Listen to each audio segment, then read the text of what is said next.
What is going on, everybody? Welcome to Sportstopia's Fantasy Fire and Ice Fantasy Football Mock Draft here on the Bettor Sports Network. My name is Justin Fensterman, Master of Ceremonies, as we go through this 12-team mock draft. I'm going to introduce the participants. A bunch of them will be joining us as all of you out there get ready for your own fantasy football drafts. We're going to bring up the draft board and let you know the scoring, the settings. Everyone's going to be on the same page, and that way all of you out there can take notes. And by the way, in the comments section, let us know what teams that you like, even the teams that you don't as well. We all have thick skin, and we can all, of course, make sure that we handle our own players that we love, and also go over some of those players that we really don't like, but we took anyway because the value just presented itself. Let's talk about the league first, though. 12-team, full PPR, quarterback, 2 running backs, 3 wide receivers starting, 1 tight end, 2 flexes, so put a little emphasis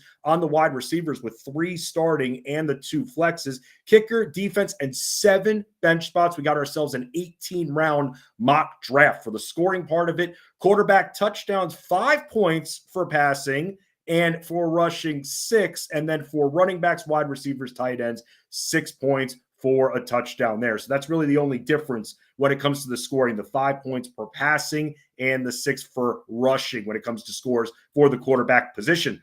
Our participants here, let's talk about who's drafting, give you the draft order right now. Let's start with Steezy Smith. He is out of the one hole from Sportstopia. Picking number 2, Kate Magdziuk from Sportstopia. Number 3, Cody Carpentier from Sportstopia. Number 4, Simon Groeneveld from Sportstopia. Then we have number 5, Britt Flinn from Fantasy Alarm and the Bettor Sports Network. Then at number 6, Monotone Durst from Sportstopia. At number 7, Matt Galka from Sportstopia. Then at number 8, Jeff Ratcliffe from FTN. Number 9, Derek Brown from Fantasy Pros. And then number 10, Terrell Furman from Sportstopia. Number 11, the football diehard Bob Harris from, of course, Football Diehards. And then picking on the wheel at number 12, John Daigle from 4 for 4. And we're already knee-deep into this draft. First round already completed. Going to bring on some of the participants. And as we get ready to bring up the draft board, we thank producer Keith for all he's done, Ed Williams as well from Sportstopia. But from what we saw, again, full PPR here, 3 wide receivers starting. No surprise there from Steezy Smith starting things off with Justin Jefferson. Jamar Chase then going after to Kate, it's second overall. Then our first running back, Christian McCaffrey, 3rd overall. Tyreek Hill back to the receivers, and we're going to have to talk with Simon Groeneveld about this. Tyreek Hill, 4th overall in this mock. Not seeing that too much. Then Britt takes Travis Kelce at number 5, followed by Cooper Kupp at number 6 for Monotone. Then Stephon Diggs goes to Matt Galka at number 7. Number 8, Austin Eckler, back to the running backs there. Bijan Robinson goes right after to Derek Brown. That was Jeff Ratcliffe who took Austin Eckler. Then Terrell Furman takes Garrett Wilson, another wide receiver, off the board there. So at this point in this mock, we're already up to 6 wide receivers being taken, 3 starting, 2 flexes as well. Got a lot of positions to fill. Then the football diehard Bob Harris takes Nick Chubb at number 11. And then rounding out the first round, CD Lamb for John Daigle. Going to bring in some of the participants right now. Britt Flinn from Fantasy Alarm and Bettor Sports Network, and Cody Carpentier from Sportstopia. Britt, what's going on? How you doing? Hey, good. Thanks for having me. I have to have beef with Simon, though. I had Tyreek Hill in my queue, was not expecting him to go at 4, and he got sniped. And I'm very upset with Simon about that. So with that, Britt, at this point, you would say that if you had, let's say Kelce was off the board, you would have taken Tyreek Hill 5th overall. I would have, yeah. I think, especially now with the Jeff Wilson news that he's going to be out for 4 games, they're going to have to throw that ball a lot more. I think the second year in the system, we saw what Tyreek Hill did last year with 5 games without Tua, and he didn't even know the playbook. Now another year in that system with a healthy Tua. I love him this season. That is an excellent pick right there from Simon. Then we'll have to see what Tyreek Hill can do. Again, this is a mock draft, but this is still preparation for all of us, getting more reps for our drafts and for all of you out there watching us right now here on Better Sports Network here. Let's also bring in Jeff Ratcliffe from FTN as well. But Cody, what's going on? It's good talking to you here. And at number 3, you took Christian McCaffrey. For you, 2 wide receivers off the board. Was it a no-brainer for you at that point? Yeah, those were the 3 I was looking at, obviously. Why wouldn't you? I know this starts 3 wide receivers. We got 2 flex, but it's hard to pass on the best running back that we've seen in fantasy football in the last couple of decades. So I took Christian McCaffrey here, and I kind of trust myself with wide receivers later on. So that's kind of why I didn't reach on a Hill or Diggs or Cup or Wilson or whichever way you want to go about it. But yeah, I'm happy about the McCaffrey start. And then I just grabbed BTN in the second. So kind of zigging, I guess, is what you'd say, zigging when everyone else is going after wide receiver. Well, I mean, look, you'll be able to get some value in a little bit, but you already locking up 2 running backs, the only participant to do so through the first 2 rounds. Jeff Ratcliffe from FTN, what's going on, Rat Pack? How you doing?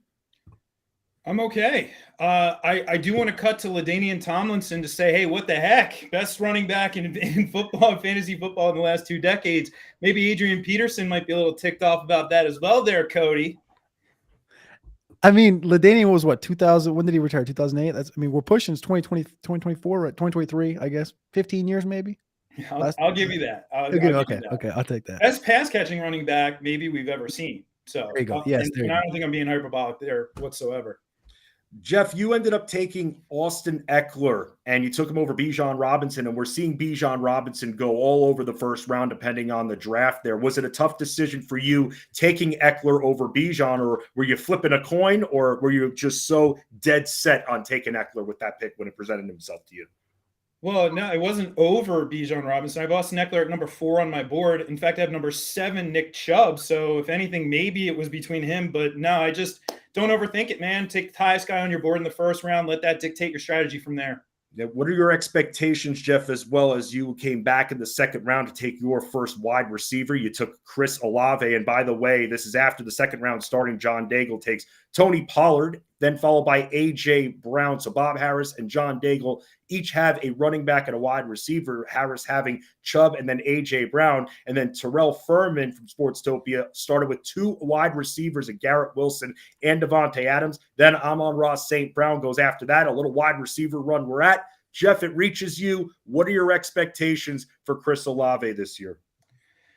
Well, we know what he is good at. He is good at getting downfield. We saw that last season, not necessarily as much at the college level, which I thought was an interesting dynamic to his game. I mean, I certainly was more downfield in 2021 than what we saw to like Jackson Smith and Jigba, for example, but really excelled there. And Derek Carr is coming off a season where he averaged 9.4 air yards per throw. Devontae Adams really capitalizing on that. So I think this is going to be pretty nice. And let's be clear, with those guns that Derek Carr is sporting right now as well, he should be able to push that ball vertically to Chris Olave. Jeff, you got about 20 seconds. I was going to say there, I'm sorry that I asked you a question while you're on the clock. It is a 1 minute. It's all right, man. I broadcasted while doing drafts, my man. I got you. I got you. That's a workout, man, mentally and physically right there. But you took DK Metcalf. I have a ton of shares of DK Metcalf. Where you got him is great. So you start off taking after Austin Eckler, Chris Olave, and DK Metcalf. Excellent receiving core that you started out with. Going back to you, Britt, I mean, you started with Travis Kelce there, the only tight end off the board right now. Then DeVonta Smith and Jahmyr Gibbs here. So I got to ask you, with Jahmyr Gibbs, what are you expecting from Gibbs? Because there are a lot of people out there wondering, well, what's Montgomery's role going to be ultimately? Is he going to limit Gibbs's ceiling? How do you feel about Gibbs? Yeah, I absolutely love Jahmyr Gibbs. I love, for one, the reaction out of the Lions draft room after they drafted him. Tells you almost everything that you need to know about how much he's going to be used. Then you've got Brad Holmes saying that he doesn't really care that he's labeled as, quote, a running back, that he's a positionless weapon. To me, that makes me very just excited and ecstatic about his usage. Then you look at historically, 11 of the 12 running backs who have been drafted in that tier in the actual NFL draft have had 200 touches at least in their rookie season. I'm not afraid of Gibbs not getting touches because of David Montgomery. So Gibbs, Devontae Smith, and Travis Kelce, one of each of the positions so far, tight end, a wide receiver, and a running back for Britt Flinn through 3 rounds. Cody, you started out like we talked about with Christian McCaffrey, Travis Etienne. Then you took Calvin Ridley over some of the other receivers that were still on the board, like DK Metcalf, who Ratcliffe ended up taking a few picks later, and also over T. Higgins as well. And we haven't seen Calvin Ridley in a long time playing football there. Now going to Jacksonville with Trevor Lawrence. We saw tremendous growth from last year, but the Jaguars have a lot of pass catching options on the team now. How excited are you about finally getting to see this fit with Ridley in Jacksonville? I've never been a massive fan of Calvin Ridley. I respect his route running wholeheartedly, but I think this team's going to be really good. I trust Trevor Lawrence taking another big step, and this division is not very good, but I think it's just good enough to keep these games interesting. Jacksonville should blow this division out. I think Calvin Ridley is the best wide receiver on this team. You mentioned there's a lot of people there. There's Evan Ingram's there, Zay Jones, Christian Kirk, but I'm not really worried about the Zay Joneses of the world and the Christian Kirks. I think this is going to be Calvin Ridley as the Uno, as the Alpha, and he's going to get a massive target share. Evan Ingram, can he repeat what he did last year? Sure, but he also didn't have the presence of a Calvin Ridley in there. I also have Travis Etienne, so it's kind of like what John Daigle did at the 112-2-1 with Lamb and Pollard. I'm going kind of with the not really cheaper version, but around later version of Etienne and Ridley. So I'm just going to bet on the Jacksonville offense and start probably hitting wide receivers here. Well, we'll have to see. Will Cody go after Trevor Lawrence in this mock? We'll have to see in a little bit. Let's recap what's gone on further in the second round, because after Ratcliffe, where we left off talking round by round coverage here, he took Chris Olave. Jalen Waddle then goes Matt Galka. Saquon Barkley off the board in the second round to Stu, and he, after taking Cooper Kupp, he takes Saquon Barkley there, Devontae Smith to Britt. And then we have Derrick Henry, Travis Etienne, and Josh Jacobs going to Kate Magdziuk after she took Jamar Chase with the second overall pick. Rounding out the second round, our first quarterback goes off the board, and that is one Jalen Hurts to Steezy, who took Justin Jefferson to start things off. And then he follows it up by taking his first running back in Joe Mixon in the third round. And that is where we stand as we enter the third round. We're right now in the fourth round in pick by pick, 1 minute clock. Like I said, 3 wide receivers starting, 2 flexes as well, full PPR for quarterbacks, 5 points for a passing touchdown, for rushing for quarterbacks, 6, and then for running backs, wide receivers, tight ends, 6 points for touchdown as well. Joe Mixon starting off the third round to Steezy, followed up by Najee Harris there. Calvin Ridley, as we talked with Cody about that. T. Higgins goes after that. Jahmyr Gibbs, we talked with Britt. Then Patrick Mahomes goes. And Britt, I got to ask you, were you at all considering taking Patrick Mahomes, being that you have Travis Kelce? And some try to do that by, if they take someone, let's say a high-end wide receiver, maybe trying to grab their quarterback at some point in the draft. Other people, it just depends on who falls to them at certain points. Were you considering going Patrick Mahomes with your third round pick of Gibbs, being that you have Travis Kelce? I mean, I considered it a little bit, but there's so much value in these middle rounds at quarterback. I'm not really concerned about getting a stack with Mahomes and Travis Kelce. I think that I can find that elsewhere. And running back kind of falls off quite a bit after this tier. So I really wanted to get that spot locked up. And that's why I went with Gibbs. But man, Mahomes being right there was too tasty. Yeah, that's what I was thinking too. I was wondering if that you were going to go that direction, but Patrick Mahomes goes right after you to Stu, Monotone, Durst. Then Matt Galka takes Ramondre Stevenson after that. And then we talked with Jeff about his DK Metcalf pick. Aaron Jones going right after that. So when it comes to Derek Brown, so far for him, 2 running backs in Bijan Robinson and Aaron Jones, and 2 wide receivers at Amon-Ra St. Brown and Deontay Johnson, who he took in the 4th round. But Deebo Samuel goes to Terrell.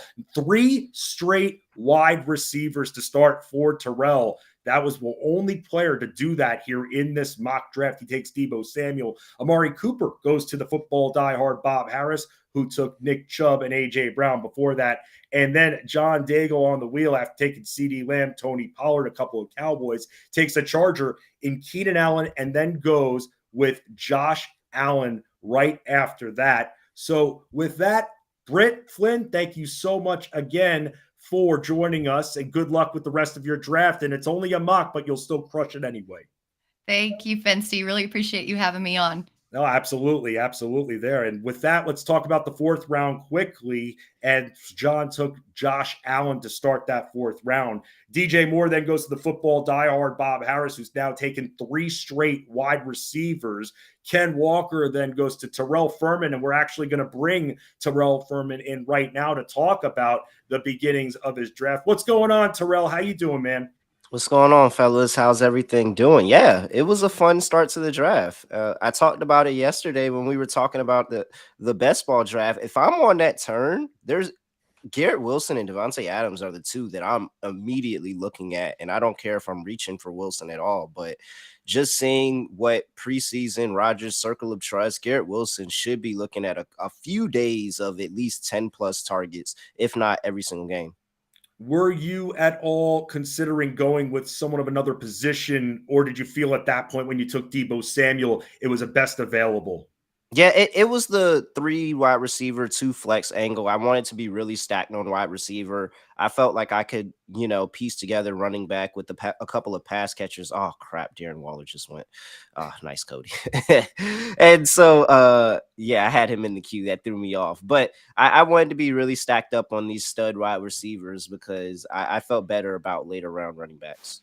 Well, Ken Walker goes to you as your first running back after taking 3 straight wide receivers. Deontay Johnson then goes to Derek Brown, who's actually going to be joining us as well. We can bring Derek Brown in just a second. But before we let you go, Jeff Ratcliffe, you took Mark Andrews there here. We're going to be seeing what should be a high up-tempo at least more pass-heavy offense in Baltimore. How do you feel? What are your expectations for Andrews this season? Well, I think it's still going to be very run heavy, actually. Okay. If you look at what Georgia did last year, I think it's still going to be leaning on that committee approach in the backfield. You got a quarterback who can ink in at 150-ish rushing attempts during the course of the season. But the most important thing is the best tight end in the nation, Brock Bowers. Well, guess who is Brock Bowers now? It's Mark Andrews in that offense. And by the way, to everybody out there who says this about Kyle Pitts, I'm going to start with you're wrong, which is a great way to win over an audience, but you're wrong. Kyle Pitts, tight end in name only. No, he's not. Mark Andrews is tight end in name only. He stayed into block on one snap last year, and basically is a big slot receiver. So to get him in the 4th round, happy to do it. Had a 3rd round grade on him. I'll take the round of value. Jeff, let everybody know where they can find all of your content and all of your work, please, before we let you go. Somewhere on the internet. I don't know. It's worth a Google. If you find out that I played professional lacrosse, that's actually not me. That's another guy named Jeff Ratcliffe. But like radio, TV, stuff like that, FTN, you can find me. Jeff, thank you so much for stopping by for a few minutes. It's always great talking with you. Let's now bring in, and to join the party, let's bring in Derek Brown from Fantasy Pros. And while we bring Derek in, just going to go over what else happened in the 4th round. Galka, after Jeff Ratcliffe took Mark Andrews, took Dameon Pierce. Then we had Drake London go to Stu. And then after that, Britt Flynn took Tyler Lockett as her 2nd wide receiver. Simon Groeneveld takes TJ Hawkinson, the 3rd tight end, off the board, followed by Lamar Jackson, who Ratcliffe was just talking about as well, part of that Baltimore offense. Chris Godwin then goes to Kate Magdziuk, and then Christian Watson to Steezy to round out that 4th round. And then he starts off with another wide receiver in DeAndre Hopkins. Then after that, Alexander Madison goes to Kate, her 3rd running back of this draft, besides Josh Jacobs and Najee Harris, adding Alexander Madison to her core. Darren Waller, who Terrell was just commenting on because he wanted Darren Waller. But Cody, Darren Waller, we know the situation with him. We know over the last couple of years, health hasn't been on his side. But now he goes to a team with Daniel Jones, who we saw make massive improvements, take steps last year. But also the Giants receiving core is so light in depth. This tight end here, where we're seeing Darren Waller go, we're starting to see him move up boards. It's almost like he's a must-have where he's going right now. Yeah, I think Darren Waller, my kind of attitude towards the tight end position this year is if you don't get Darren Waller, just ship it to Carolina, take Hayden Hurst way late because he's basically going undrafted at this point. And I think Waller kind of sits at the top right there. I completely agree with everything Jeff said about Mark Andrews. Everybody knows about Kelsey, but I think the 3rd guy in that conversation is Darren Waller this year, as much as I still love TJ Hawkinson. I think Darren Waller, looking at literally a 25 plus target share is not out of the realm of possibilities. And I think that's something you're going to see. He's going to return to the 2019 to 2020 Darren Waller that we saw have 1,100 plus receiving yards. He's going to be up. He's going to be out. He's the best. It's not even close as him being the best target in this New York Giants offense. Saquon Barkley, of course, is there, but I think that having both of these guys on the field at the same time brings a different dynamic to the offense, as well as having the speedsters like Jalen Hyatt on the outside. And if Sterling Shepard can stay healthy, I think it's only going to open up more in the passing game for everybody in this offense, including Darren Waller, who I believe finishes as tight end numero uno in fantasy football in 2023. Cody Carpentier, part of the Sportstopia team. Cody picking number 3 overall there. He's got the 3rd pick there, and that is where he stands right now, just taking Darren Waller in the 5th round. Cody, thank you so much for stopping by, man. By the way, Cody, where can we find all your work as well? Yeah, so I just joined the Sportstopia team this last week, and everything else you can find over at rosterwatch.com, rosterwatch on YouTube, and then we're on Sirius as well on radio and things like that. So, yeah, thank you. Thank you so much, Cody Carpentier. Derek Brown from Fantasy Pros. D-Bro, what's going on, man? How you doing? Doing good, Fancy. How's it going, boys? This draft is unfolding beautifully. I could say anything off the top here, as I think it's my pick right now. I'm loving some Yahoo ADP right now. So with that, I mean, so you're on the clock right now, and just to go over Derek's team, Derek taking Bijan Robinson, then follows that up with Amon-Ra St. Brown, Aaron Jones, then back to the running backs he goes, then Deontay Johnson. So he's been going with a running back wide receiver pattern, back to the running backs with J.K. Dobbins, and then loading up even more on running backs, James Cook. And Derek, we've seen James Cook. It's funny. I feel like, because I watch a lot of average draft position data boards and everything, and it seems like you were getting him almost in the 80s, the 70s and 80s for a little bit. But now all of a sudden it's almost like people are realizing, oh yeah, this guy is the guy in Buffalo. Is that what you're seeing as well as you drafted him? Oh, absolutely. I mean, I've been high on James Cook all offseason. I've been touting his praises, and now it seems like general consensus has woken up. I've said it from the very beginning of the offseason. He's discount Jahmyr Gibbs. We're buying into the same type of archetype. He's going to make his hay on explosive plays and in the passing game. We have concerns about Gibbs and Cook in the red zone. How much do they get work there? But we can also not shy away. If everybody wants to sit here and draft Jahmyr Gibbs, why don't you just draft James Cook later in drafts? Same bet, baby. So, yeah, I've got him as a top 24 running back, and I could see, I've said it, like the upside for him is as an RB1. And while everybody can get all crazy about Damian Harris getting a goal line carry in the preseason, can we not dismiss the fact that James Cook was the dude on the rest of that freaking drive and for the rest of preseason? Like, don't get lost in the sauce, people. You can indeed there. And you're definitely not getting, you're getting a little lost in the running back sauce, but you're loading up, Derek, at that point. And I got to ask this, was this your James Cook, besides everything you just said, was part of the motivation to load up even more on running backs? Did that have to do with J.K. Dobbins' health and you were hedging a little bit? No, I mean, to me, this is just taking advantage of ADP. Looking at Yahoo ADP, there are a lot of wide receivers that I feel like through the next 2 to 3 rounds. And I know that in this format, we're starting 3 wideouts. I'm usually a wide receiver heavy and early approach drafter. But again, we try to stay liquid in all these different drafts and all these different draft rooms.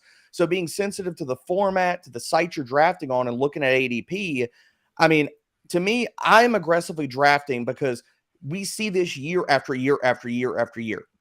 Rookie wide receivers and second and third year guys crush. So why are we still shying away? So looking at Yahoo ADP, and you're talking the table, so I'm probably going to get sniped. But, I mean, looking at all these different guys that I'm looking down the board at rookie wideouts that are available in the next 2 to 3, 4 rounds, I mean, I feel really good about my guys at the top here with Amon-Ra St. Brown and Deontay Johnson. I think both of those guys are going to be a lock for 130, 140 targets. So really, I'm looking at, okay, if those guys stay healthy and we're drafting like we're right, which we should all be doing, then I'm piecing together wide receiver 3 on a weekly basis and just asking, okay, out of this gaggle of wide receivers I'm about to sit here and go with, because I've already stockpiled the running back room and I'm good for that on a few rounds, I can just sit here and piece together wide receiver 3. And if one of those guys goes to the moon, they're never leaving that spot. But my top two spots here, I feel great about. No, and you're running the table when it comes to the running backs. That's for darn sure. If we were actually playing out this league, you'd essentially be the guy to go to for trades if one of your other league mates here lost a running back here. And speaking of league mates here that may lose a running back at part, look, we're not in the injury predicting business or anything. And Terrell, you took Breece Hall, and the reporting on Breece Hall has been very interesting over the last number of weeks here, because on one hand, you're hearing, oh, looks good. But then on the other hand, will he be ready? And how much will he be utilized early on in the season, especially now that the Jets also just got Dalvin Cook, who's dealing with a bum shoulder here as well. So the Jets have a little bit of a damaged backfield here. But what are your thoughts on Breece Hall and that the Jets may bring him along a little slowly to start the year? I mean, that's always a possibility. And I think that I felt good with Breece Hall, just knowing the fact that I'm getting a dynamic player who has great burst and speed on the outside. He can absolutely kill it. And we can't predict injury. And we've seen this type of offense, this Aaron Rodgers-led offense, this Nathaniel Hackett-led offense, have two running backs that can thrive in the offense before, with the Aaron Jones and A.J. Dillon. So I think that this is another opportunity for it's just to be a two running back committee. I still think Breece Hall is still the guy. I think if I had to put a number on it, he's probably going to get the most of the touches out between the two. But I still think that, he's going to have a fairly enough to be sizable and a good workload back. He's not my first back or anything like that, but I like him here in my starting lineup. Yeah, Terrell took him after taking Ken Walker the previous round in round 4. We now welcome in Stu Monotone Durst from Sportstopia. Stu, do you want me to call you Stu or do you want me to call you Monotone? Stu works perfectly fine around here. That's totally fine. So far with what you've done in your draft, you ended up getting Patrick Mahomes in the 3rd round, and this was after Cooper Kupp, Saquon Barkley. Then you got a few receivers, 3 of your next 4 picks being receivers and young guys in Drake London, Jackson Smith-Njigba. And you also got Terry McLaurin as well, who we've seen drop off a little bit. Obviously, he's dealing with a little bit of an injury as well. But got to ask you, with this Atlanta offense, what are your thoughts and expectations regarding Drake London? And now Desmond Ridder doesn't have too many reps under his belt here, but what are your thoughts regarding London for the year? Yeah, I'm not as much of an Atlanta believer as maybe some people out there. I'm not sure this is going to be a great team, a great playoff offense or anything like that. But there's one thing we do know, and that's he had a 30% target share last year. This is an absolute target hog out there. He doesn't have much competition. Like you said, Kyle Pitts is still being used in very confusing fashion, right? He's one of those guys that is consistently still blocking. He's not out there even in the preseason, right, for a very high percentage of route run so far. I have a lot of confidence that Drake London is going to carry over that dominant target share once again. And for my second wide receiver off the board, if I can get another wide receiver 1, I'll definitely take that. And Stu, let me ask you as well about David Montgomery. I mean, and now it's when you're doing these shows, it's like you can't give your strategy away too much. But if other players are off the board, then we can talk about it now. So you ended up drafting David Montgomery here in the 6th round. What are your thoughts on the division of carries between him and Jahmyr Gibbs? We were just talking with Britt Flinn about Jahmyr Gibbs, and she has no fears regarding his production potential. How does Montgomery fit into Detroit's plans here? Yeah, he's an absolute touchdown hog, right? At the end of the day, that's what I want right here. This is going to be a good offense, right? Last year, they were a top 5 offense. Might be a little bit of regression there, but I still see another top 10 offense right here. I want the guy that they're going to hand the ball off to on the goal line, right? This is not a team that has dominant goal line weapons at all, right? Obviously, the tight end, we're depending on Laporta, kind of new guy. Amon-Ra St. Brown, great separator, but not necessarily a red zone target hog or anything like that. I think there's going to be plenty of touchdowns to go around for this offense. Both of these guys are going to be very involved. That's obviously a given. I'm not getting a workhorse back here. But at the end of the day, you got to reach for the guys you like at times, right? I looked at the draft board. I had the same thought that Debro did. I want to save wide receivers a little bit later. I could not believe I just got JSN. So at the end of the day, I'm going to reach for a guy I know he's going to have week-to-week value. He's going to provide that consistent rushing floor, and he has tons of touchdown upside. So I love, even if I have to reach a little bit, I love being able to jump up and get my guy, David Montgomery. Let's talk with you, Terrell, because I saw you make a little bit of a reaction here. You've been talking about how you got sniped already one time. Did you just get sniped again? Because the reaction I saw here on camera was that you got sniped. Oh, absolutely. Derek took Justin Herbert. I thought that was incredible value in the 7th, and I had him queued up. Crazy I was value, like, man. no way. I was waiting as possible, but I saw Justin Herbert there, and I was like, oh, there's no way. How does that happen?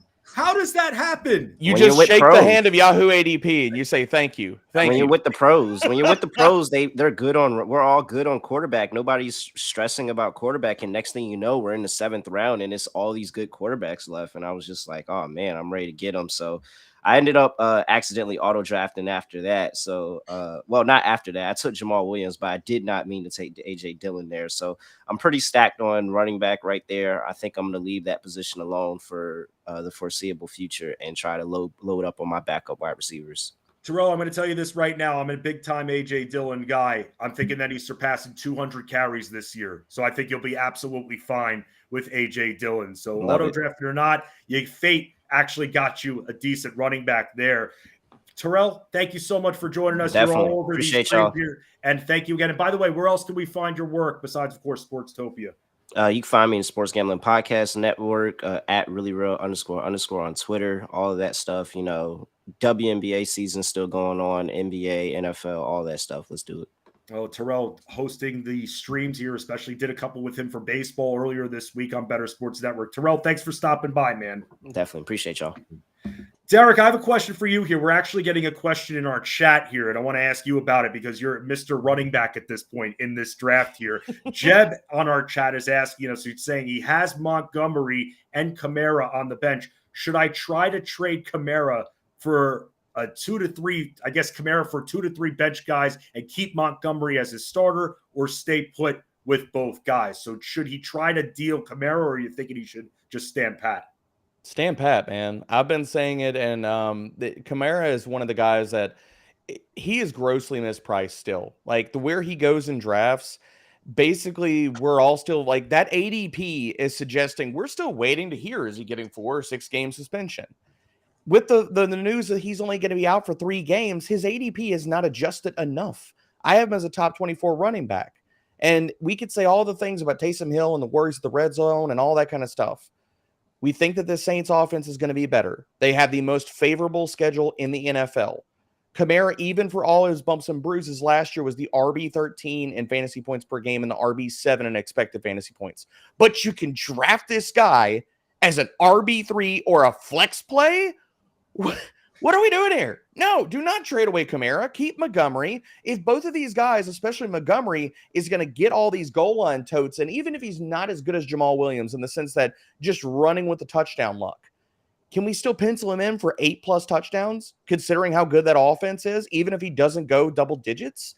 At that point, could both of these guys, and I have it ranked this way, Fancy, could Jahmyr Gibbs and David Montgomery both finish as top 24 running backs? I think it's possible this year. I'm not getting rid of either one of those guys. All right, so you're Jeb. Thank you so much for your comment in the chat and for watching us here. And stand pat. That's what D-Bro Derek Brown says from Fantasy Pros.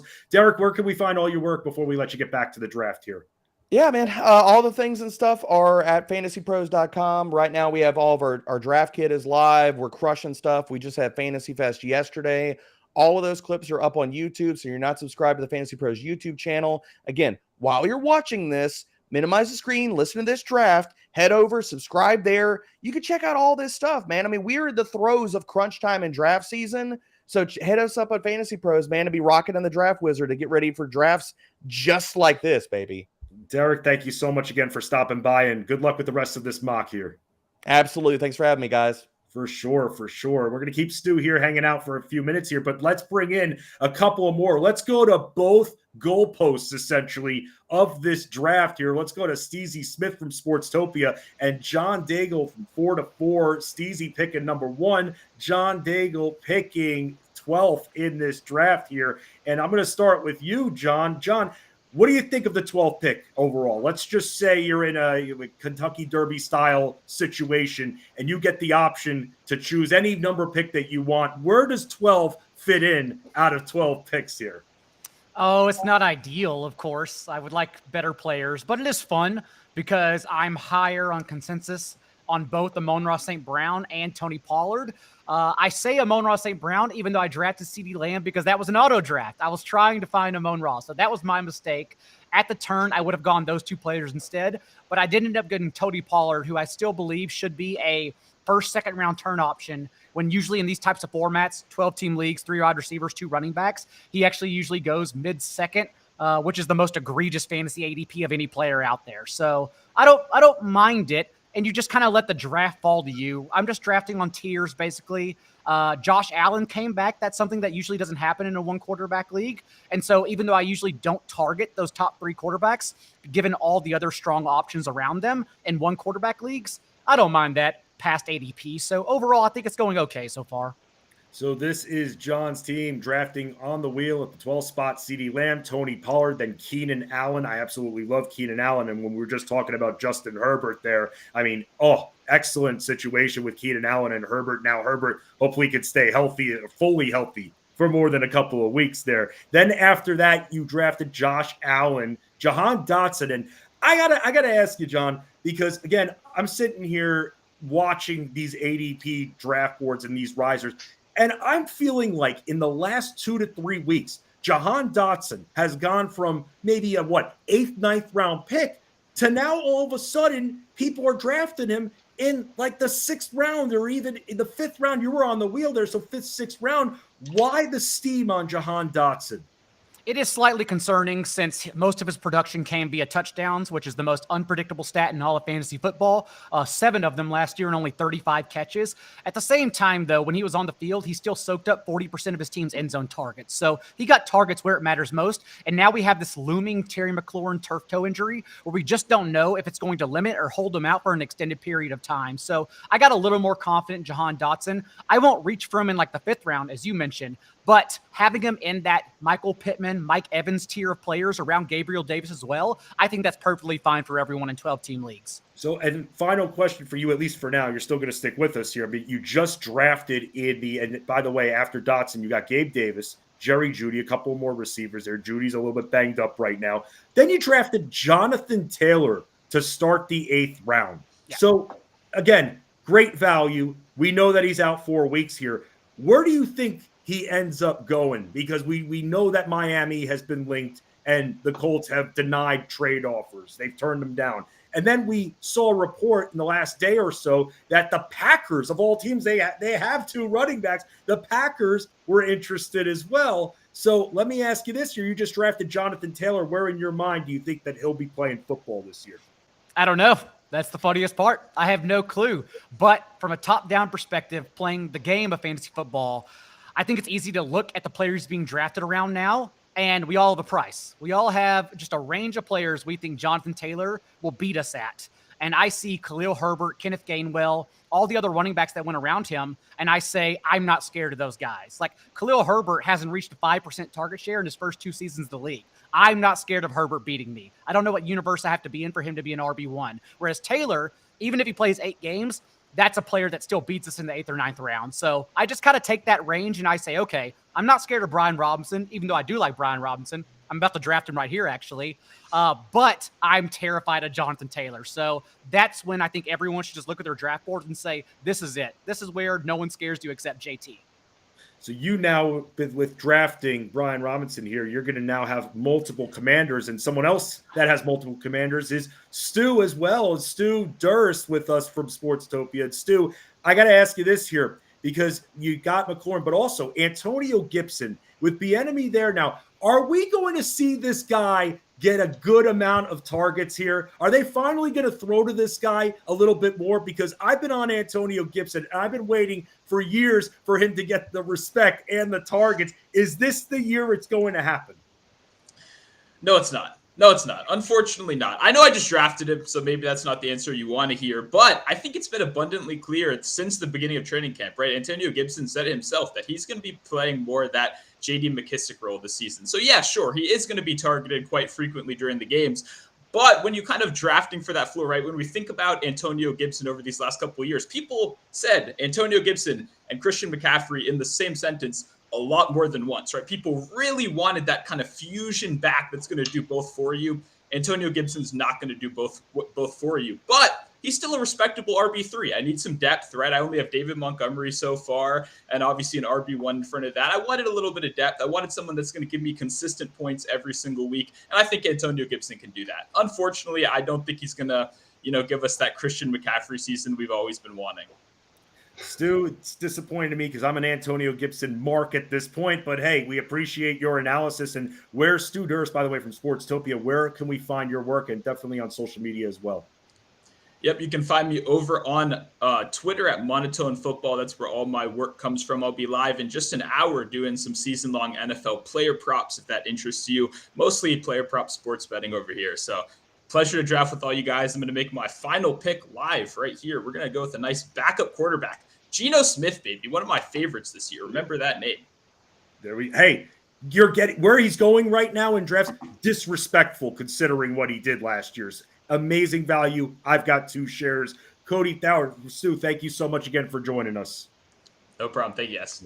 Steezy Smith from Sportstopia picking first overall in this draft here. Let's go over Steezy's team here. Steezy, first of all, welcome to the broadcast. How are you?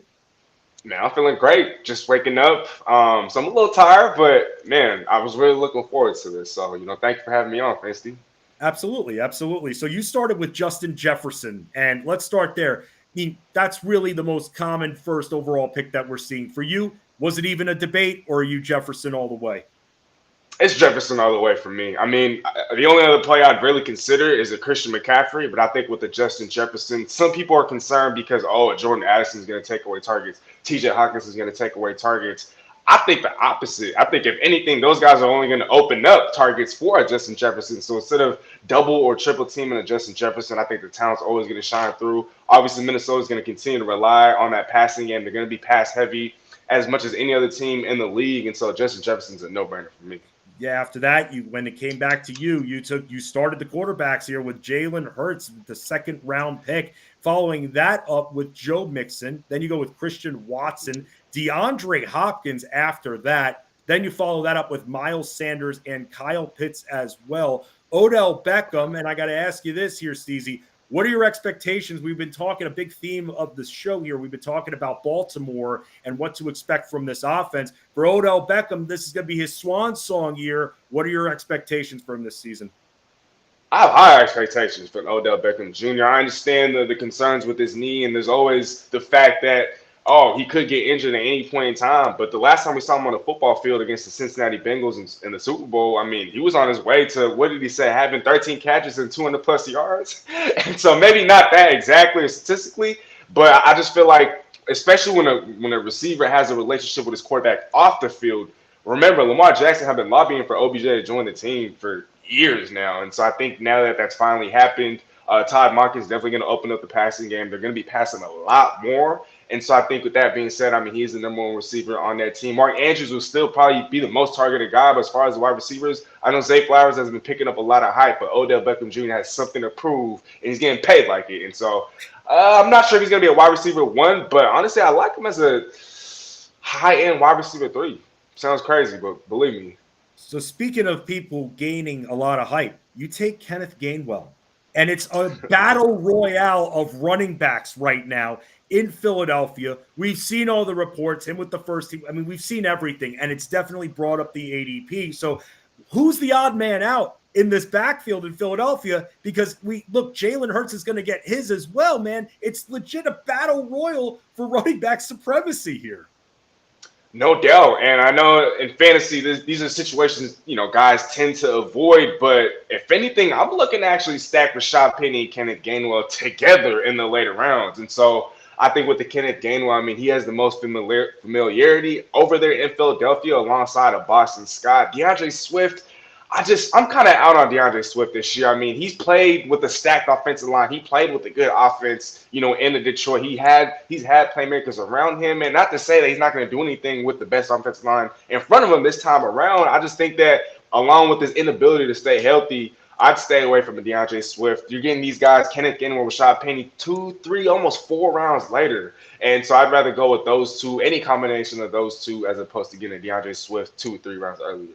You see in the last few weeks, Rashad Penny definitely starting to drop off draft boards just a little bit. So it'll be interesting to see how all these running backs are implemented, as well with Jalen Hurts, who you do have on your team. Let's bring in someone who you're very familiar with on Bettor Sports Network, part of Sportstopia. Simon Groeneveld is going to join us here. And while Simon's joining us, just going to remind you all, and Simon, it's good to see you, but we're right now, for those that are just joining us, a 12-team mock draft, PPR, 3 wide receivers, 2 flexes in this one. Yeah, kicker, defense, and 7 bench spots. For scoring, quarterback touchdown passes are 5 points. Rushing for QBs, 6. And then for running backs, wide receivers, tight ends, 6 points apiece. Right now, we're sitting in the 11th round. And for Simon's team here, Simon started out taking Tyreek Hill. And Simon, let me just tell you, and by the way, our better boss, Matt Deutsch, says, Simon says, and Simon definitely did say, hey, I'm going to rock this draft board, take Tyreek Hill here, 4th overall. Please explain it, sir. Man, I mean, after what we saw last year, over 1,700 yards in that offense with Tua, we're expected to have a fully healthy Tua for 17 games. I'm buying into the training that he did in the offseason to protect himself, to protect his head, to protect himself from concussions. I know it looks silly, but those little hits add up. And if he can protect himself a little bit on each and every single one of them, maybe we see a healthy Tua all year. And that's the question.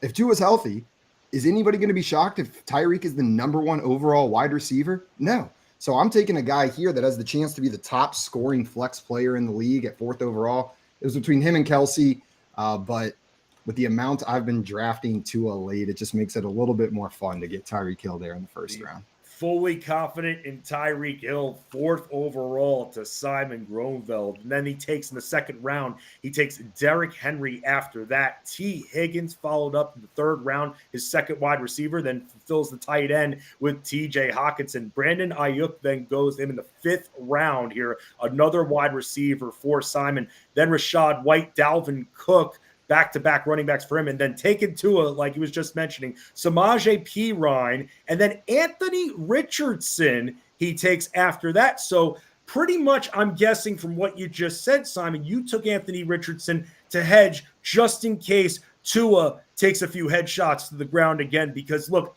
and again, it's hard to put this into perspective, but with what went on last year, with how he was kept out and brought back in, the concussion protocol, were all the protocols actually taken into account? It was like a major controversy last year, but now you got to wonder if the league will be a little bit more hypersensitive if Tua takes a shot to the head, especially early in the year, maybe extending an absence. Was that the thought process for you when you followed up with Anthony Richardson 2 rounds later?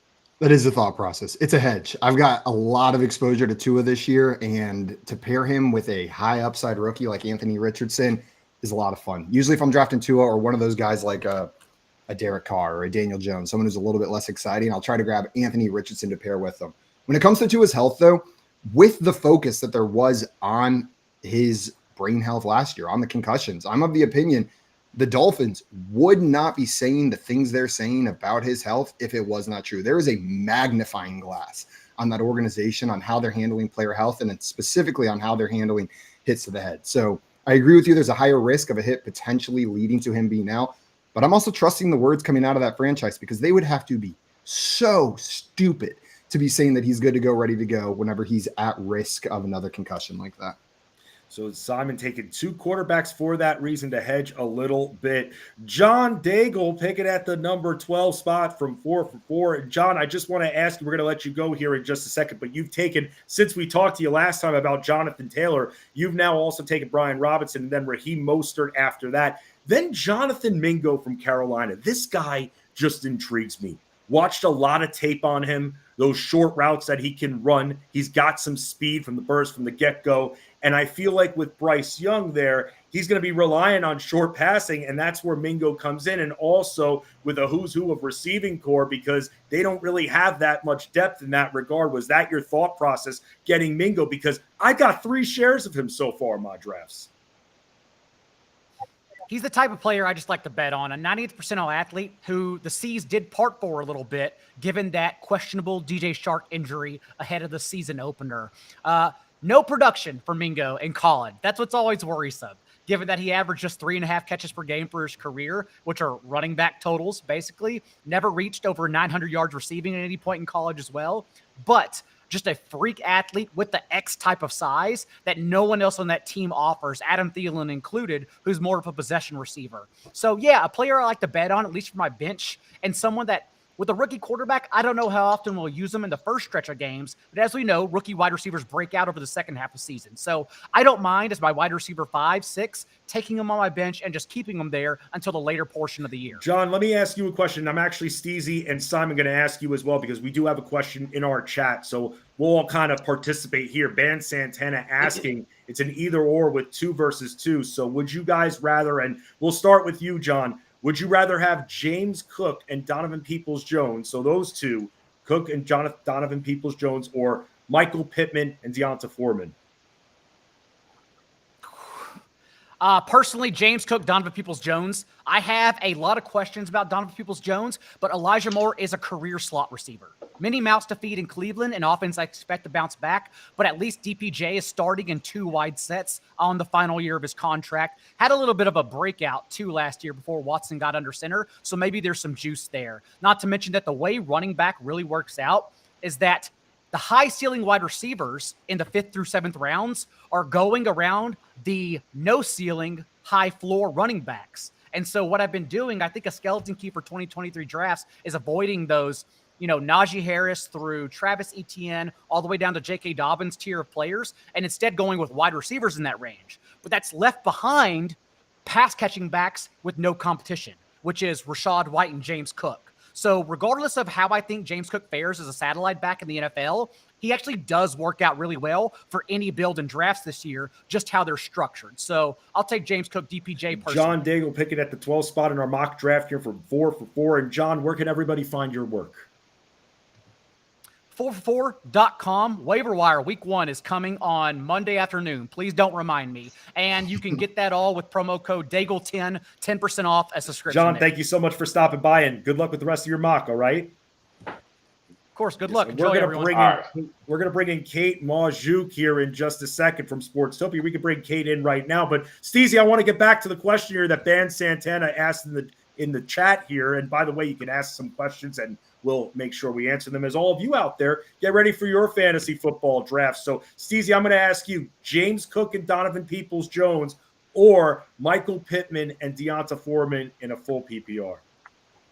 Honestly, I think there should be a consensus. I'm actually in love with James Cook. I might have way too much as far as James Cook shares in a bunch of my leagues this year, especially for those of you guys that like to go wide receiver heavy. James Cook is actually the RB2, and I wouldn't be surprised in some cases the RB1 for a lot of these teams that are, going wide receiver / quarterback and tight end early in their drafts. With the James Cook, I understand Josh Allen, the Buffalo Bills don't pass to the running backs all that often, but Fancy, like you said, he's the unquestioned guy over there. Damien Harris could vulture a touchdown or 2, but in a high-octane offense, they took him in the 2nd round. He's had a lot of glowing reports out of training camp. I mean, he, to me, is a low-end RB1 / high-end RB2. Again, I know that sounds crazy, but that alone kind of takes the cake. Whatever Donovan Peoples-Jones can contribute, I think that's really just a cherry on top. Michael Pittman, I'm not super high on this year. There's a lot of competition over there at wide receiver, and I don't know how much they're really going to pass the ball. I don't know if there's going to be a lot of passive volume over there in Indianapolis. Deonta Foreman, you talked about him earlier, but that Chicago Bears running back room with Khalil Herbert, Roschon Johnson, that's something I'm staying far and away from.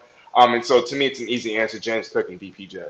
2-0 Ban Santana for Cook and Peoples-Jones. Steezy Smith picking from number 1 from Sportstopia. And Steezy, where can we find all your work? Man, honestly, outside of Sportstopia, you can find me on YouTube. You can find me on Twitter. You can find me on Instagram at Steezy Smith. Yes, and by the way, the reason why we're asking a lot of Sportstopia representation here, but Sportstopia being so new, that way you're probably like, let's check out this team, just a little bit of Sportstopia analysts, and that's where you can find everybody. And Steezy, thank you again for stopping by, and good luck the rest of the way. Man, I appreciate it. Thanks for having me on. Peace out, y'all. See you later, Steezy. Steezy. Picking from number 1 here. We're sitting in the 13th round of 18 here in this mock draft, 12 teams, and now bringing in pick number 2 after Steezy here, Kate Magdziuk, also of Sportstopia. Kate, what's going on? How you doing? I'm doing good. I'm excited for the fantasy football season, but really most of all, excited about the start to the draft, guys. I don't mean to brag. I think I kind of crushed it. Not that that there is to say that necessarily there's like a wrong start in the first few rounds, but there can be, right? And I feel like I dominated this one. Started off the entire shebang here with Jamar Chase, followed up with Josh Jacobs, Najee Harris, who are both going to be atop the league in terms of total touches once again this year. I feel pretty good about the start, and I'm feeling even better about the fact that we're going to watch football 1 week from tonight. Oh, it's amazing. It's a great time to be a sports fan right now. It couldn't come soon enough here. Want to ask you, because besides some of the picks that you were just talking about here with Chase Jacobs, Najee Harris, you took Chris Godwin in the 4th round. And Yes. I just don't know what the hell to do with these Tampa Bay receivers at this point, because when it comes to Chris Godwin, it's not even, we know how skilled Chris Godwin is. And same with Mike Evans. It's the offensive line, and it's Baker freaking Mayfield here. But you taking Godwin in the 4th round, you don't seem to seem as concerned about it. I know the upside of Chris Godwin, and that upside is top 5 wide receiver, like perennially. Obviously, last year returning from a torn ACL was still like super efficient. And posted a 1,000 receiving yard season coming off a torn ACL. Like I don't feel like we give him enough credit for that. I know as soon as Baker Mayfield was named the starter here in Tampa Bay, a lot of hype based on his deep ball potential for Mike Evans, but I do think we're just overlooking the fact that like this feels like the volume game for Chris Godwin. Right now, on average, Mike Evans being drafted a couple rounds later at wide receiver 30. But I think generally speaking, we've seen so much volatility from this offense, or from Mike Evans in particular. Sorry, my cat's just walking all over the place here. We've seen a lot of volatility from Mike Evans, and I think where Chris Godwin has absolutely shined is having both upside and a high floor. Evans finished as the wide receiver 16 last season, but literally more than a quarter of his fantasy points came in week 17. He had 10 catches, 207 receiving yards, and 3 touchdowns against the Panthers. 15 or more fantasy points in PPR formats, and just 5 of 15 total regular season games. Like, consistency has not been his bag. I'll take the consistency of Chris Godwin.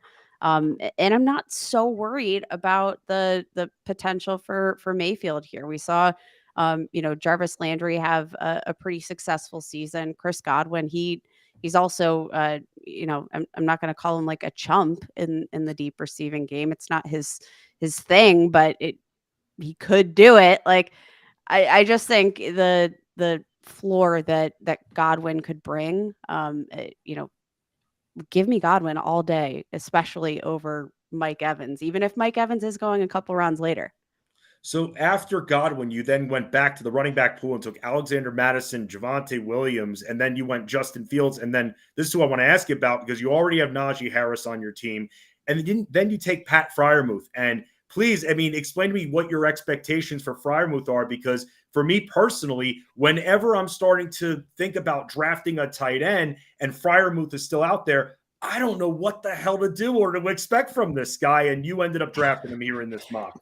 I'm going to be honest. I'm not going to pretend like I'm not a Steelers fan. You could probably see, I don't know if you guys can see behind me, my terrible towel. So I'm trying to be as level-headed here as possible. But my excitement here just comes from what we've seen in this offense throughout the preseason.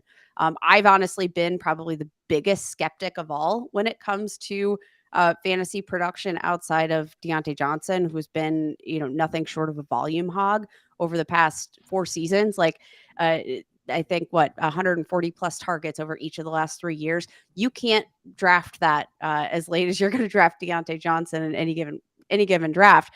But Pat Freiermuth, I think, an area of emphasis for this team in 2023 needs to be, working the middle of the field. The team just emphasized way too heavily targets towards the end zone, which obviously limits that yards after the catch ability. You can't get yards after the catch if you're, George Pickens and your Deontay Johnsons are catching balls and doing the drag swag and all of that. Like you can't get yards after the catch if you're going out of bounds on every play. I think this needs to be an emphasis. And I think that Pat Freiermuth, if anybody, is going to be the guy to work the middle of that field.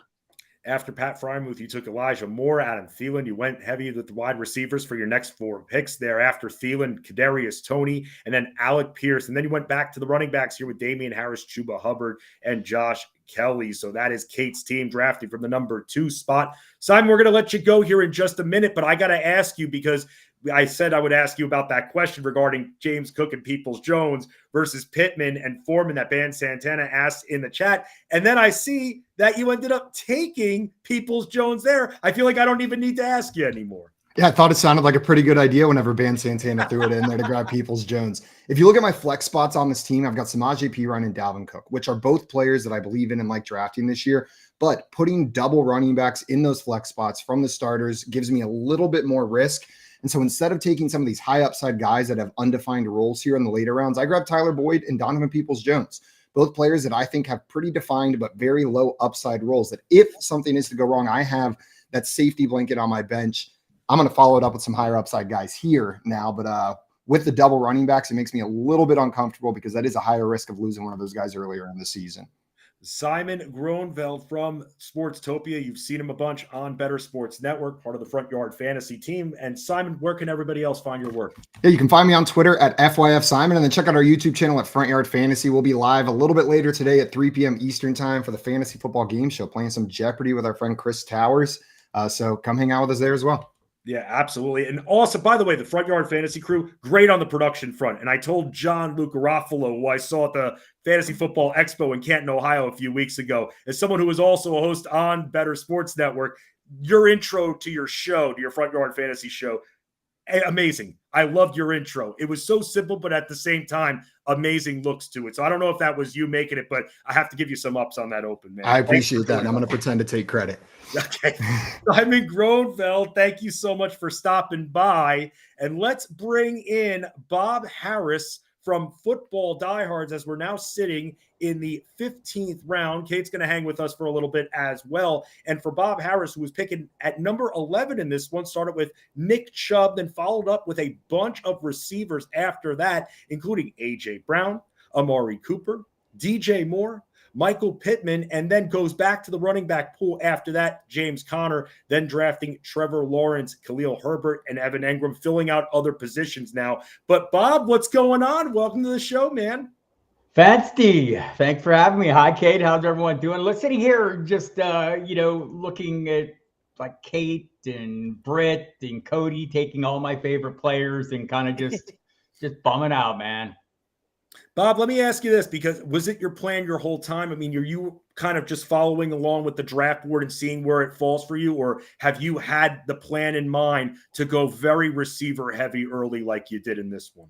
I've been feeling pretty good receiver heavy. I like getting over the anchor running back. I think Nick Chubb is pretty much that guy for me, that I'm really comfortable with as my primary back. And once I get that, then I don't feel like I need to dip back into running backs for a while. The so-called dead zone doesn't seem all that dead to me. Plenty of paths to workload. You know what I like, Fensty? I like paths to workload. Give me a little opportunity for volume, and I'm pretty happy about it. So, you drafted a little bit later on, you drafted Trevor Lawrence, where you got him in the 7th round, solid there. And then you drafted Evan Engram. Let me ask you this, man. What are your expectations for Engram now that Calvin Ridley is part of this mix? Travis Etienne's going to be catching some passes as well. So is it too crowded? I mean, you clearly have some confidence in Engram. Thoughts on him this year? I don't have a ton of confidence, but, thought that might be a good time to go for the hookup and grab somebody maybe with some upside or a solid floor later. I was hoping Simon would be around if I took Tyler Higbee just to trigger him, because I know that's not one of his favorites. But I went with Dalton Kincaid, so I feel like I have plenty of upside at the position a little later there. So I feel pretty comfortable with that. I'm going to make a quick pick here. Ooh, where are you going? Live on the clock here. I don't know. I think I'm just going to take some flyers here on some wide receivers. And so the choice is between old guys, the proven pass, or unproven youngsters. I think I'll go with an old guy here and try an unproven youngster with the next pick. Because I know Kate loves Pittsburgh Steelers. I think I'll go with the Pittsburgh Steelers' new slot receiver, Allen Robinson. Don't expect him to turn into the Allen Robinson of old, but maybe I can cobble a game or two out of him. Yeah, someone who's heavily vested in Deontay Johnson, and Kate, with what you were just talking about, I thought the same way. Great value there.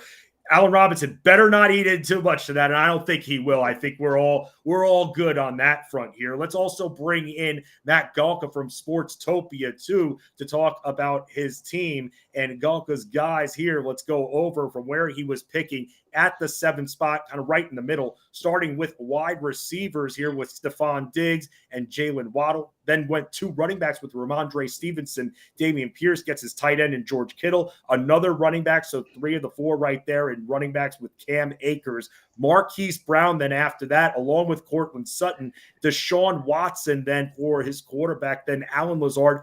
Back to the quarterback pool he goes for Aaron Rodgers, and then KJ Osborne, Jalen Hyatt after that. Zach Moss, Zamir White here. Matt, welcome to the show. How you doing? Doing great.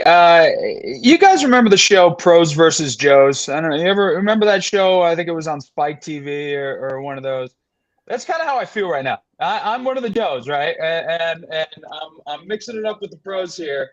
And we're trying to see if we can do some damage, you know? We're trying to see if one of the home league guys can get in here and teach some of those crafty vets a few things.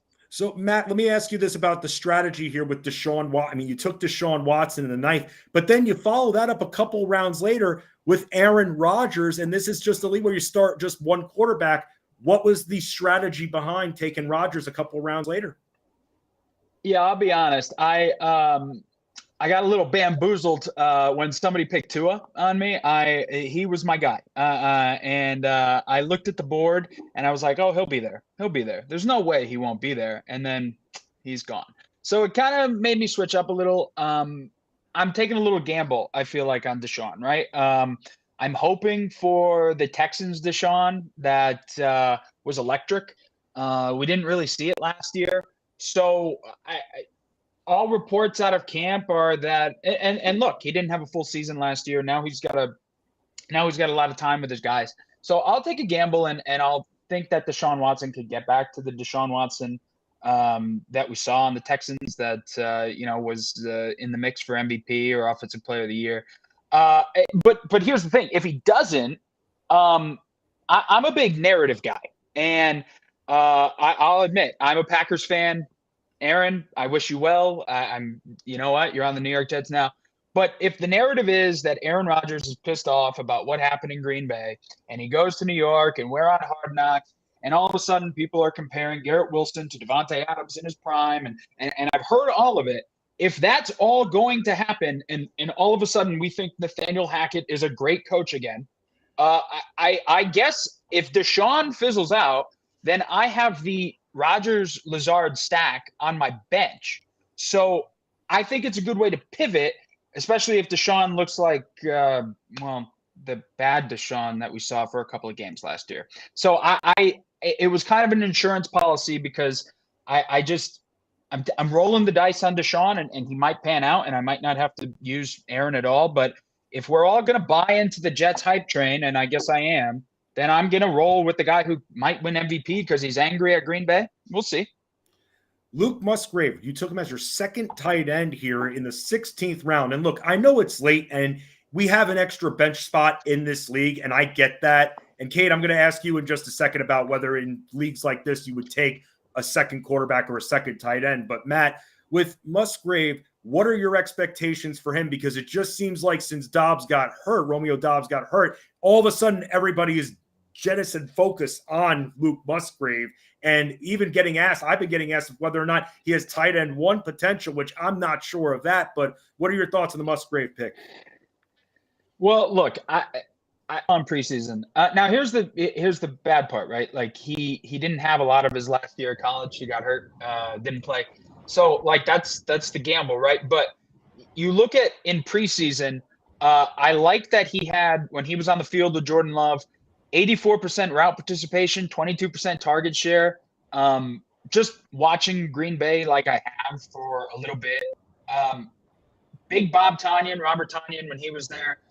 Yeah, he had some good games. A lot of it was touchdown dependent. I like what Jordan Love is doing, that he might be passing to the tight end, middle of the field more.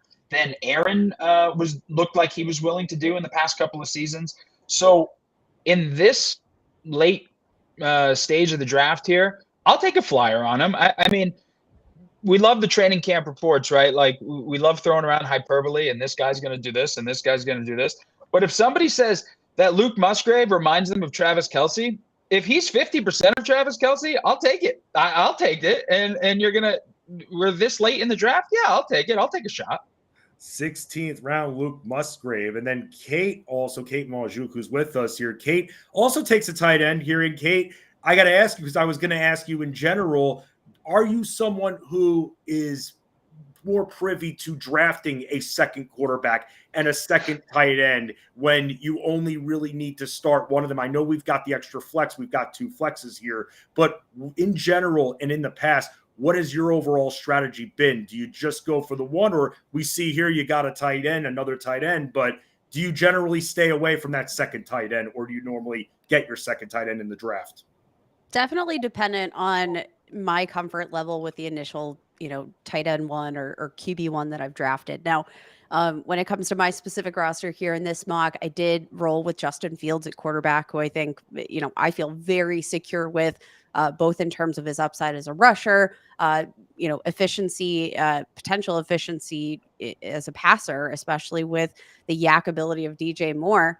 I feel good there. I don't feel like I need to take any additional flyers, but as we alluded to when I drafted tight end Pat Freiermuth of the Steelers, like there are still some questions. I think that, like I said, his ability to work the middle of the field pairs really well with something that I think they need to emphasize here heading into 2023. So that there's still a lot of questions left to be answered about this offense. Matt Canada, for as successful as we saw this team in the preseason, still saw a lot of kind of like the same type of plays. Like didn't get, maybe they're keeping some things in the vault, but I don't feel overly comfortable with Pat Freiermuth, even if I think there's some upside there. So that's one of those moments where I'm going to maybe hedge with a tight end too, or if I'm kind of, looking at quarterback and I'm not 100% sure that this could be an every week starter. That's when I start to hedge that quarterback and tight end position, have at least the interest there because, tight end, obviously a very volatile position. You don't really know what you're going to get week to week, but Jake Ferguson in particular, tight end for the Dallas Cowboys, is one of my favorite late end targets at the position this year. Every league that I'm like punting the tight end position, I'm walking away with Jake Ferguson, who heading into his second year, like we know Dak Prescott absolutely loves the tight end position. Word is that he really, really loves Jake Ferguson. Was super efficient as a receiver here throughout the preseason, targeted on 37.5% of his routes run here in limited preseason action. Dak Prescott looked to him, I think, 3 times on their opening drive as a starting unit. I think he's going to be really involved, and I think he's going to be the steal of most drafts. So if anything, that's just me trying to get my guy and make sure that nobody else can even look Jake Ferguson's way, because he's my guy. You got to call your shots and you got to have confidence. And that's where, when we mentioned a lot during the show about average draft position, but you throw that out the window. If you have a target that you want, you have to go after your players. And so many people are just so attached and obsessed and seeing ADPs and, oh, this analyst drafted this person there, or saying to draft this person at 130, but it's now we're at the point where we're in the 10th round. You got to overdraft sometimes when you want your players. We're talking about the end of the draft year, so you didn't really have to do that, Kate, but that's something that's very important that you just said. You have to go after your players, even if that means you say screw it to the ADP and you overdraft it. You got to plant your flag somewhere. And Kate Magdziuk from Sportstopia joining us. Kate, where can everybody find your work? Yeah, follow me on Twitter at Kate Magdziuk. Going to be working here with the Sportstopia team throughout the season here, pinch hitting wherever you guys need me throughout the year. Also creating some fantasy football content for Pro Football Focus, Yahoo Sports, working as the managing editor of Behind the Steel Curtain, SB Nation's Pittsburgh Steelers site. I'm a little bit of everywhere this year. You can't get rid of me. And I'm excited to see what Sportstopia, what kind of splash we make in year one. Kate, thank you so much again for stopping by, and good luck making your final pick here. Thank you. Bob Harris here. Bob, you took Justin Ross, and I got to ask you, because when you took Justin Ross in the 16th round, trying to think of when it comes to prioritization, because Patrick Mahomes came out and essentially told the fantasy audience, you're not going to like us too much here, because he's going to try to feature multiple pass-catching weapons here. So was it to just get, when you took Justin Ross, was it just to get a share, an indirect share of Mahomes, or what are your thoughts regarding Justin Ross entering the season? I have somebody with about a 1/6 chance of being Kansas City's wide receiver one for at least 1 week this season. The Chiefs told us this, what the plan was, right? When they paid $500 million for Patrick Mahomes and told Tyreek Hill to see who else liked them, right? I mean, they put their money on the quarterback position, and they're going to trust their quarterback to identify the wide receiver one every single play. And it's the open guy, and they're going to be, so I think, us sitting here wishing that the Chiefs have said that they would like Kadarius Toney to emerge as that guy. Okay, maybe he does, maybe he doesn't. I think all these players that have roles in this team, except for Rashee Rice, until he starts catching the football, have a chance to be the wide receiver one. That was a total shot, and I apologize for that, Rashee Rice. I want to go back to something you talked about, though, Fensty, because I think it's really important. ADP is not when you have to draft players, it's when players are getting drafted. Right. You use that strategically to your advantage to make sure you secure players that you want, maybe a little ahead of the field. I know somewhere out there, my friend Jeff Ratcliffe is going, no reaching. Reaching is okay to get players you want. As I mentioned earlier, I'm sitting here and I'm looking at Britt Flynn's team with players that I love, like Jahmyr Gibbs and Tyler Lockett, that maybe I was a little bit of a prisoner to IDP on. I don't think I would have gotten, there was no way I was taking Gibbs over my top 2 picks. So I just wasn't going to get him in this draft. And sometimes you have to live with that. Tyler Lockett, I had a choice. I could have taken Tyler Lockett over DJ Moore. I mean, I'm glad I have DJ Moore, but man, my longing for Tyler Lockett is strong. But you can go take that over to Cody taking Darren Waller. That's a player that I really wanted. I considered at 4, and that would have been a reach. But that's a player I really want, and I really believe in a tight end who has that path to wide receiver one kind of workload. And another one that I missed out on that Kate got that I considered again around earlier is Elijah Moore, who I talked to Steve King of the Browns Daily Dose on Sirius this past week. And, we asked him, so what are the primary pieces of this Browns offense? He says it's going to run through 3 guys. So I'm sitting there going, okay, Watson, check. Nick Chubb, check. And as I sat there waiting for him to say Amari Cooper, he instead said Elijah Moore. I went, whoa, really? So we pressed him on it, and he was pretty adamant. I mean, Amari Cooper's going to have a great role, and I'm not worried about him not being the wide receiver one for that team. I drafted him as my second wide receiver. I think that's fine. But I think Steve's point was they're really going to scheme up and try to get Elijah Moore a lot of work. So I feel like he's a great value later in drafts. But we tend to be prisoners to ADP or our selection list, right? So if you're out there drafting, you're doing 1 draft a year, go out there to your draft site a little early, drill down into the draft selection list, how it's listed, and know where players are that are off the radar, or maybe players that are listed a little higher than you'd like to see them be listed, and maybe adjust your strategies a little bit. So there's a big push to adhere to ADP in our minds, right? It's a trap, people. You don't have to. It's not a golden rule. No, it's not. And something else that you brought up, which is very important, is that you got to show up to your draft, because the different draft sites, the different places to play, their ADPs are so different. Take the time to fill your queue. You got to do it. You're going to see players that you're normally seeing in the 50s and 60s, a couple of them, all of a sudden in Yahoo, who knows how often they're updating their own ADPs. I mean, for me personally, I've worked for websites where I was told back months before the season to come up with a default rankings list, and they never told me to update it.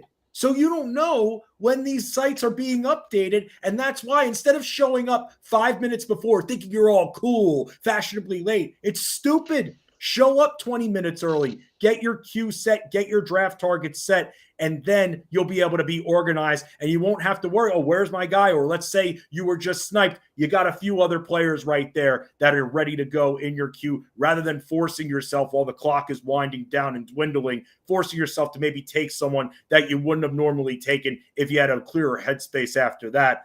Bob, where can everybody find you and your work? They can find me. I make it easy on the social media platform of your choice, Football Die Hard. On the website, it's called footballdiehards.com. There's a radio show called Football Diehards on SiriusXM Fantasy Sports Radio, and the Football Diehards YouTube channel, where you'll find me twice a week streaming away and taking questions and interacting with the peoples who I love so much. Bob Harris, the Football Diehard. Thank you so much for stopping by, Bob, and being in this draft with us. Appreciate it, Fensty. Thanks for inviting me. And great draft. A really tough room, and I shake my fist angrily at many of my fellow drafts. It's fun. Imagine if we were playing this out. It's just a mock here. The draft is completed, and we've had the board in front of you throughout the draft here. And Matt, while I have you here, and by the way, Matt Galka was picking 7th here from Sportstopia. Matt, let me ask you this. Are you somebody, and you didn't do it in this draft, but do you try to maybe get the top kicker or top defense, or have you in the past? Or are you willing to just play the matchups? Because sometimes what you see in drafts here, let's say few rounds before, all of a sudden you see a Tucker and a San Francisco defense go off the board there, and someone's overdrafting them because, someone's got to be the first to draft it anyway. Are you someone that tends to just play the matchups when it comes to kicker and defense and not give it too much thought? Yeah, I don't give it too much thought, and I don't know how you can, because you could draft a top defense, right? And how many times have we seen, a late pick six, a fumble at the end of the game, especially if you're betting on that game and then the backdoor cover happens or you lose it. Those things are unpredictable. I think you're better off when you're going with your kicker and defense. I'm not saying I stream every week, but I think you're saving yourself a lot of trouble if you do that, because I've seen a top defense get torched. I've seen kickers miss kicks. I mean, I get the consistency factor. I'm never going to say, like, if Justin Tucker was there and I happen to look at my team and say, okay, I can afford this, yeah, I'll go get him. But I'd rather look at a kicker like, okay, let me look at the point total that week. Who's projected to score a lot of points, team totals, and I could probably stream a pretty good guy from there. I don't try to rack my brain. And I want to go back to what you said about ADP. I myself, I think we're all a prisoner of ADP sometimes. But I also think, to that point, we're a prisoner of narrative sometimes too. And and I'm not talking about a top guy. Justin Jefferson is the number one. Nobody's going to argue that. But I look at a guy on my team like Courtland Sutton, okay? Last year, Courtland Sutton was being drafted in the 4th round. The Broncos were a train wreck. The coach was a train wreck. I know that Sean Payton got a lot of guff for saying, the previous coaching staff. But guess what? He wasn't wrong. He wasn't wrong about this. So he might have broken Coach Bro code, but he wasn't wrong. But what I don't understand is, with a better coach, hopefully a better offensive line, a better Russ Wilson. I'm going to bet Russ Wilson goes back to at least a semblance of what we saw in Seattle, rather than last year being the norm. I'd rather say last year was the anomaly. Why all of a sudden does Courtland Sutton suck? I don't understand it. I'm willing to go get that guy if he keeps falling, because we all said he was the guy last year, and then all of a sudden he's not. It's not something I believe in. So I think sometimes we get trapped in narratives, and Breece Hall is another one. Breece Hall coming back from an ACL injury as a running back, and all of a sudden we think he's going to do the exact same thing. They go and sign Dalvin. He's going to do the exact same thing. One guy has only ever come back from that injury and been a superhero afterward, Adrian Peterson, once in a lifetime. I'm not betting on Breece Hall, but I get that the talent is there. I just think we get wrapped up in these narratives sometimes, like I did with Aaron Rodgers in the MVP candidacy, maybe. But that goes hand in hand with ADP. I think we get wrapped up in it, and then you just have to kind of cut through the noise. Sometimes it's the eye test, and you go get your guy. Right, and it's something else too, by the way, that you just brought up, Matt, and for everybody out there, and I know a lot of this generation sports fans, I mean, you'd think everybody watches football, but watching tape is just so imperative and so important. And everybody just wants to surf through the box scores and everything. You're not really learning anything from that. You need seeing is believing, like you were just saying. And I am a tape worm. I try to watch as much as I can so I can see not only during the play where these guys are lining up, how involved they are, the consistency. That's what you get when you're watching the tape, when you're seeing these athletes actually on the field. And by the way, you brought up Cortland Sutton, and you're seeing guys like Marvin Mims, and you're seeing Dulcich being all of a sudden brought up with the ADPs.